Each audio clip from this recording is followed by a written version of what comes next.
Filemón. Carta de San Pablo a Filemón. Leemos.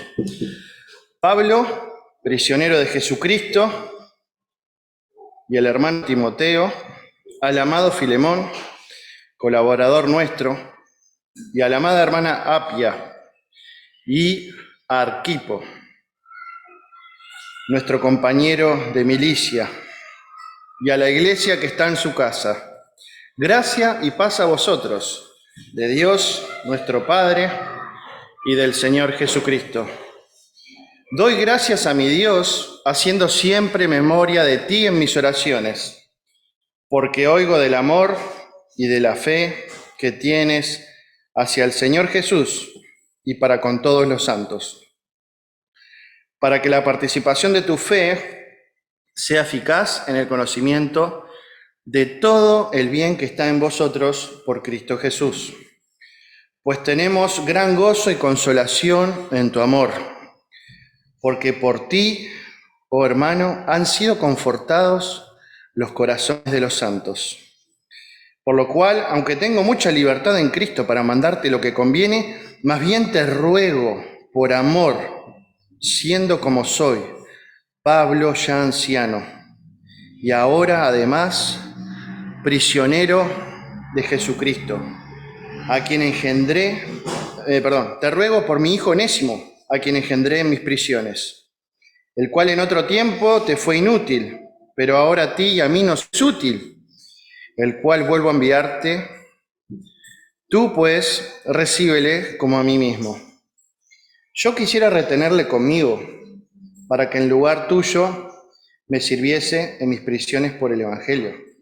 Pero nada quise hacer sin tu consentimiento, para que tu favor no fuese como de necesidad, sino voluntario. Porque quizás para esto se apartó de ti por algún tiempo, para que le recibieses para siempre. No ya como esclavo, sino como más que esclavo, como hermano amado, mayormente para mí, pero cuánto más para ti, tanto en la carne como en el Señor. Así que, si me tienes por compañero, recíbele como a mí mismo. Y si en algo te dañó o te debe, ponlo a mi cuenta. Yo, Pablo, lo escribo de mi mano. Yo lo pagaré. Por no decirte que aún tú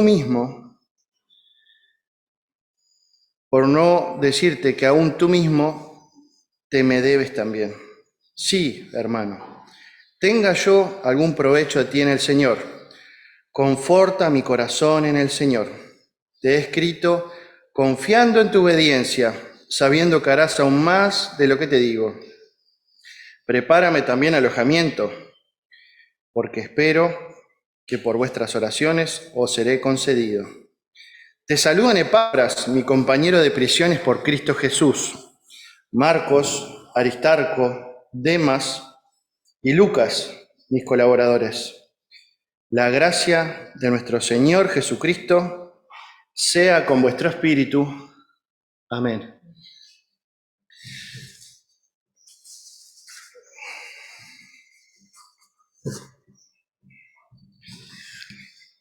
Hemos tenido conflictos con hermanos, con hermanas en la fe.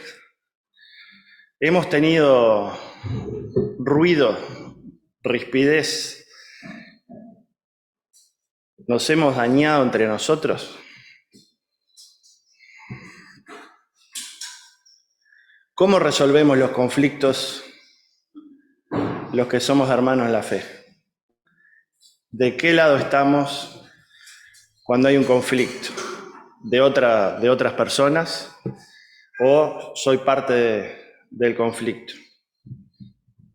Esta prédica es para otra iglesia, no es para acá, obviamente, pero bueno, se las comento por si le quieren contar a alguien sobre esto. ¿Está? ¿Soy el que añado leña al fuego en un conflicto o soy el bombero? La carta empieza diciendo que Pablo intercede por Filemón, ¿no? Por Onésimo, perdón, frente a Filemón. Dice Pablo, prisionero de Jesucristo, y el hermano Timoteo, el amado Filemón, colaborador nuestro, y a la amada hermana Apia, y a Arquipo, nuestro compañero de milicia, y a la iglesia que está en tu casa. Pablo estaba preso en Roma por causa de Jesucristo. En esa prisión, de alguna manera providencial, cae preso también Onésimo en la misma cárcel, y en la cárcel Pablo le comparte el Evangelio y Onésimo se vuelve cristiano.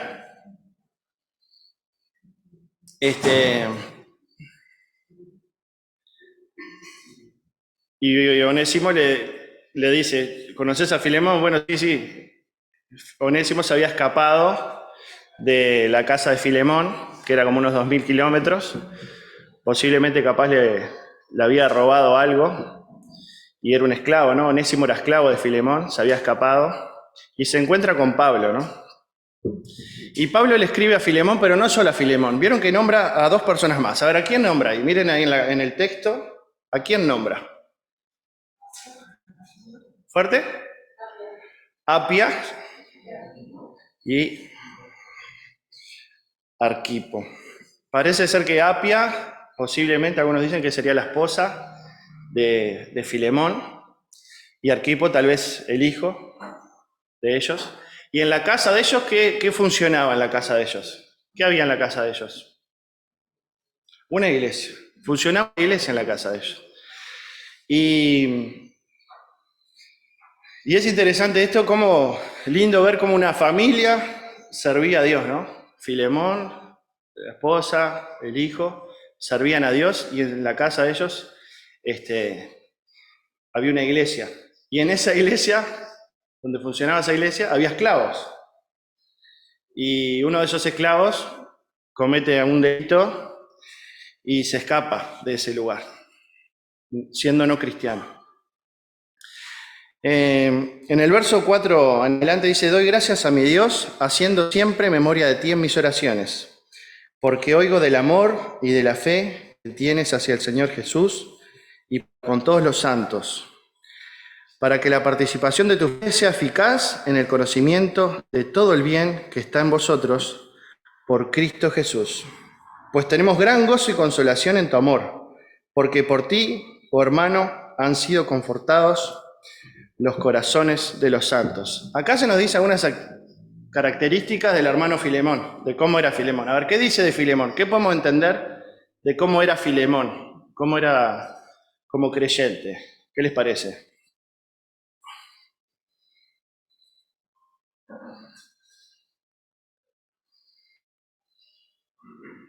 ¿Cómo era su actitud, su servicio? Tenía amor y fe por Jesús, ¿no? Tenía amor y fe por Jesús. ¿Y cómo lo demostraba? Dice ahí. Amando a los demás. Era una persona que se mostraba su fe a Jesucristo, amando, y dice como reconfortando el corazón de los creyentes. Se ve que esa familia tenía el don de la hospitalidad, y los que llegaban a la casa se sentían bien, se sentían, percibían de Dios y se iban reconfortados de esa casa, ¿no? O sea que Filemón muestra su fe en la práctica. Eso también es otra enseñanza para nosotros. Podemos decir, como dice Juan, ¿no? Podemos decir, Dios, Dios, Dios, pero si no amamos al hermano que tenemos al lado, no cuaja. Filemón parecería ser que su fe era una fe íntegra porque amaba al Señor y lo demostraba con hechos, claramente. Y fíjense acá, Pablo está mediando en un conflicto, ¿no? Está mediando, se mete en el medio de un conflicto entre 2 hermanos. Filemón no sabía que Onésimo era cristiano, pues se convirtió en la cárcel con Pablo. Y estudiando este texto con unos hermanos decíamos que obviamente no es una casualidad, que diosualidad, porque Onésimo se escapa de donde está y a 2000 kilómetros de ese lugar, imagínense 2000 kilómetros en esa época, cae preso en la misma prisión que estaba Pablo. O sea, y se conocían entre sí. Y Pablo media en esa relación, ¿no? Media en esa relación. Y vieron que Pablo tiene diplomacia, porque cuando va a empezar la mediación entre esos dos hermanos para que se reconcilien, él le empieza a alabar y a resaltar las cosas positivas de Filemón. Y eso es un pique también para nosotros cuando mediamos en una situación o nos acercamos a alguien, empezar por lo positivo de esa persona, como para ir allanando el camino en el diálogo. A mí me pasó hace un tiempo, estábamos recién casados, nos habían prestado una casa en la playa, precioso, comimos tremendo asado, así, nos acostamos la siesta, imagínate así, hermoso, todo romántico así, y de repente en el medio de la siesta, el vecino, con un elemento del demonio, una moto con el caño de escape abierto, arreglando la moto a todo lo que da. ¿Vieron lo que son esas motos? A mí me despierta el sentimiento ese juanino, Señor, que venga fuego y lo consuma, que el magma, ¿no? Yo salgo al balcón de la casa y le digo unas cosas, ¿no? Al Señor, no muy cristianas las cosas que le comenté. A lo cual el hombre sube la apuesta y me invita a pelear y que no sé qué.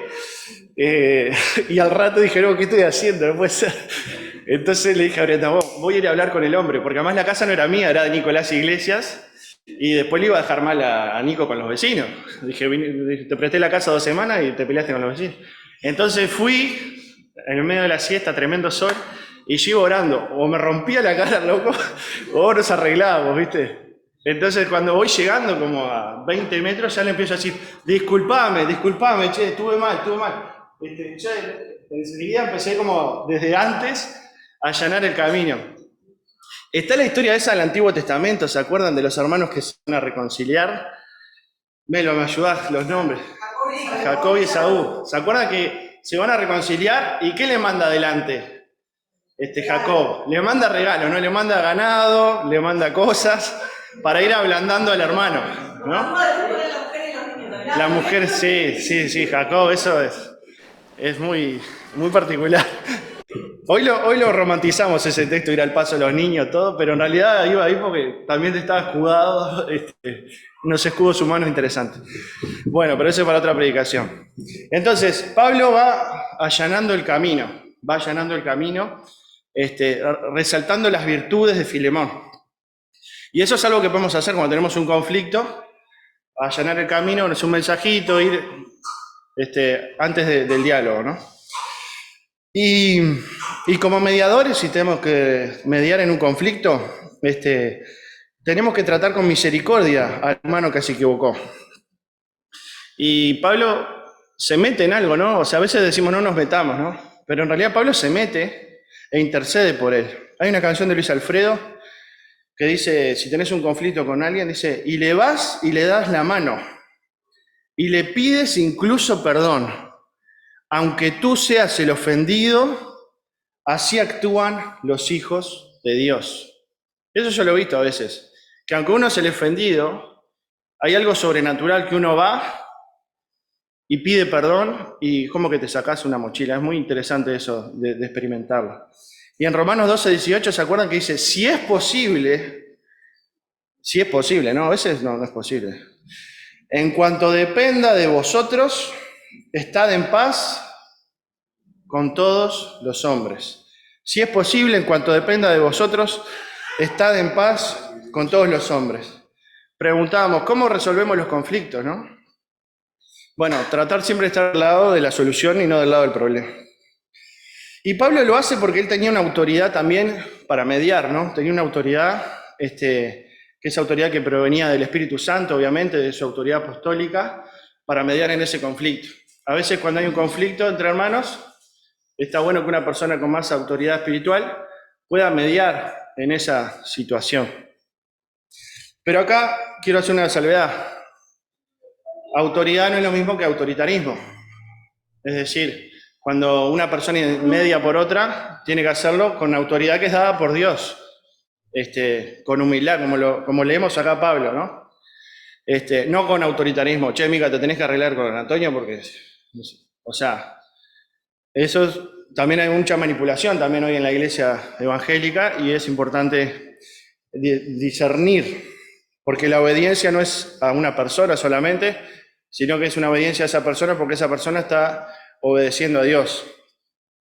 Acá Filemón se lo exhorta a obedecer, porque en una le dice, obedéceme porque yo soy tu padre espiritual, pero en realidad en el contexto es por una obediencia a Dios, diciéndole, che, los dos son cristianos ahora, ya está, vamos arriba. Tienen que recuperar esa relación.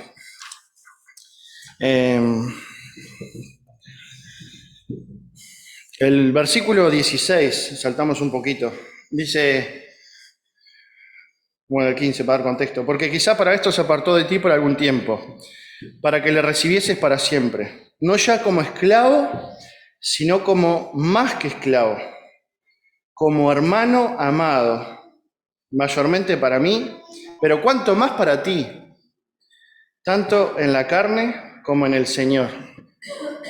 Y leí una frase que decía, la corrección de los problemas del corazón trae como consecuencia la corrección de los problemas sociales. Repito, la corrección de los problemas del corazón trae como consecuencia la corrección de los problemas sociales. Y esta carta es el comienzo, bueno, desde antes, ¿no? Desde el Antiguo Testamento también, la teología hebrea, es el comienzo de la abolición ¿de qué? De la abolición de la esclavitud. Esta carta es el comienzo, o una parte, un mojón importante, de la abolición de la esclavitud. La corrección de los problemas del corazón trae como consecuencia la corrección de los problemas sociales. ¿Recuerdan a Martin Luther King? ¿Cuánto habrá leído esta carta? Bueno, y toda la palabra, ¿no? Y hasta hoy, que hay personas en esclavitud, ¿cómo podemos inspirarnos en esto? En Colosenses 3:28, Pablo deja claro esta nueva relación que tenemos que tener como cristianos. Dice así, ya no hay judío ni gentil, esclavo ni libre, hombre ni mujer, porque todos ustedes son uno en Cristo Jesús.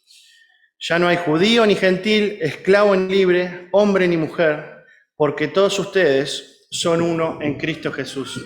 En la iglesia, la cabeza es Jesucristo, y nos hace uno, a pesar de nuestras diferencias, de nuestros conflictos, de nuestro pecado.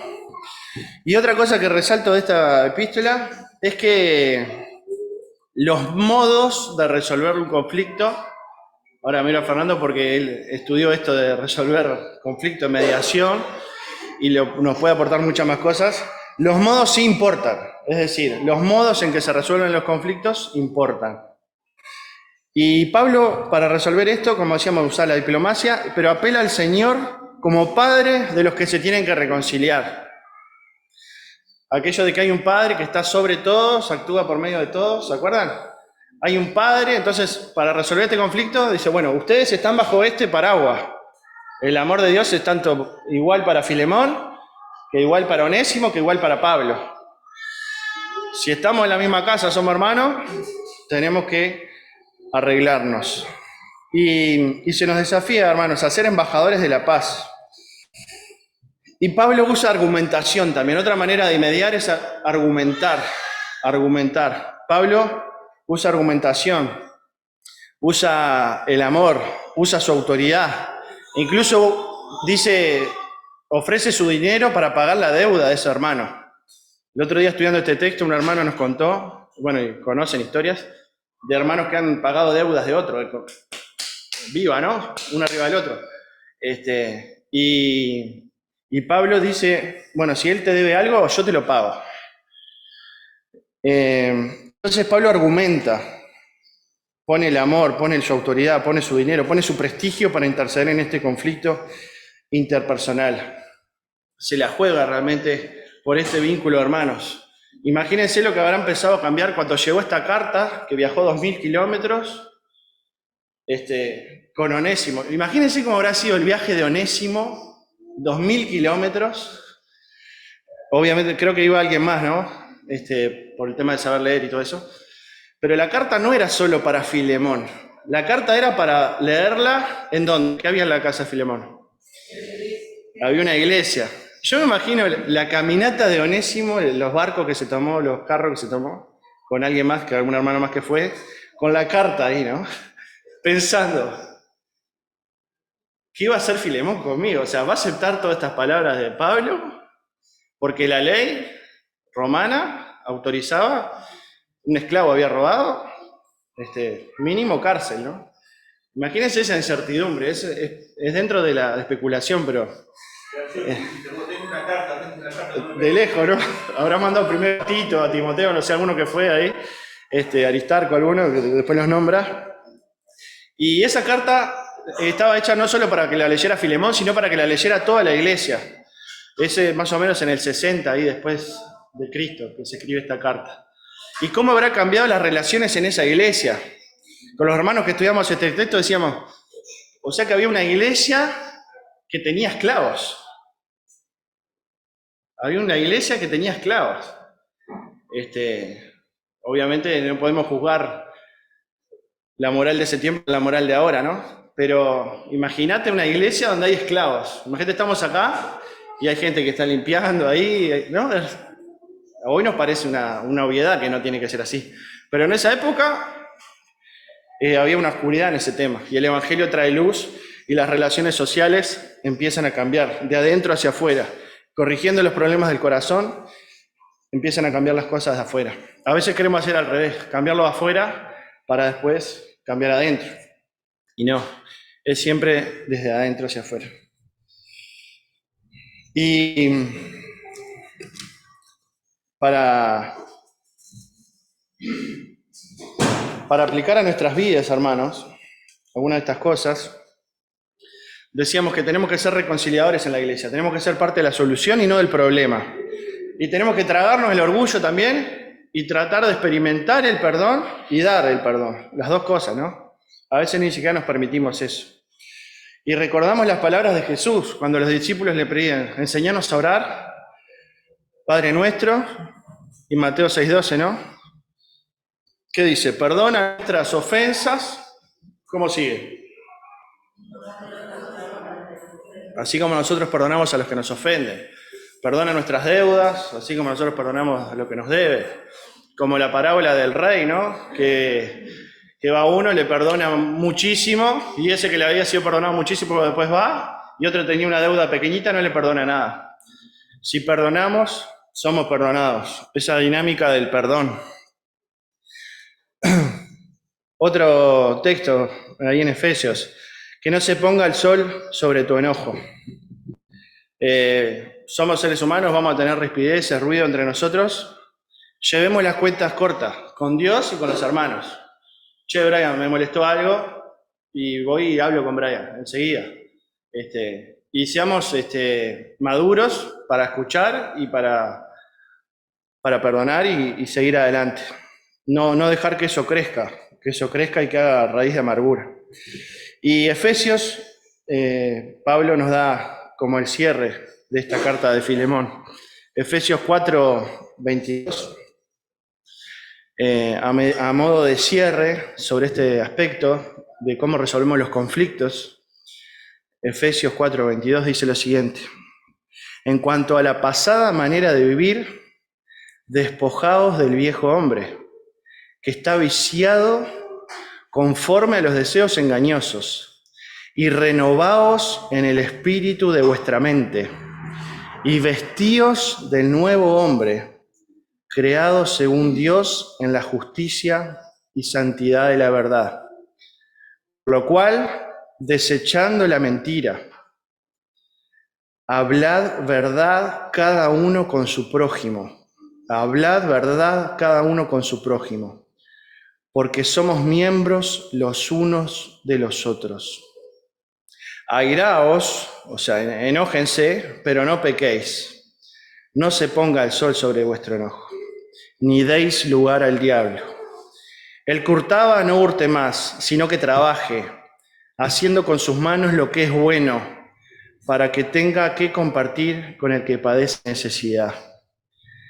Ninguna palabra corrompida salga de vuestra boca, sino la que sea buena para la necesaria edificación, a fin de dar gracia a los oyentes. Y no contristéis al Espíritu Santo de Dios, con el cual fuisteis sellados para el día de la redención. Quítense de vosotros toda amargura, enojo, ira, gritería y maledicencia y toda malicia, hermanos. Quítense de nosotros toda amargura, enojo, ira, gritería y maledicencia y toda malicia. Antes, sed benignos unos con otros, misericordiosos, perdonándoos unos a otros, como Dios también os perdonó a vosotros en Cristo Jesús. Tengamos un tiempo de oración personal antes de seguir con el culto.